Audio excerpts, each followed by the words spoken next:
সুপ্রিয় দর্শক, আপনারা দেখছেন এমএসডি ইউটিউব চ্যানেল। চলে আসলাম এইমাত্র আগামীকাল 24 ঘন্টায় খুবই গুরুত্বপূর্ণ ঝড় বৃষ্টি, নিম্নচাপ, মেঘ বৃষ্টি, কালবৈশাখী ঝড় এবং আবহাওয়ার খবর নিয়ে। দর্শক, আজকে ভিডিওতে জানিয়ে দেবো বাংলাদেশে আবহাওয়া কেমন থাকার সম্ভাবনা রয়েছে এবং আরও জানিয়ে দেবো পশ্চিমবঙ্গে আবহাওয়া কেমন থাকার সম্ভাবনা রয়েছে।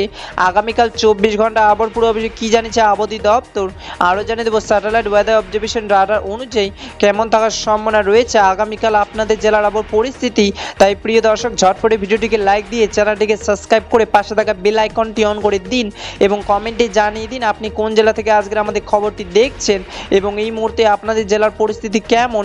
দর্শক, এবার জানিয়ে দিচ্ছি এক নজরে। দর্শক, এবার সরাসরি চলে আসলাম মেঘ বৃষ্টির স্যাটেলাইট পূর্বাভাস চিত্রে এবং এই মুহূর্তে দেখতে পাচ্ছি আজ এবং আগামীকাল 24 ঘন্টায় বাংলাদেশে 8 থেকে 64 জেলা আকাশ মেঘলা থাকার সম্ভাবনা রয়েছে।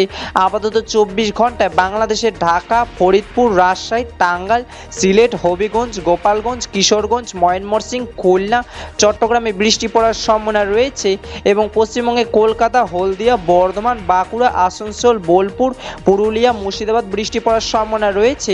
30 এপ্রিল 2026 বৃহস্পতিবার আবার খবর দেখা হবে পরবর্তী দিনে আবার ভিডিওতে। ততক্ষণ পর্যন্ত সুস্থ থাকুন, ভালো থাকুন, ধন্যবাদ।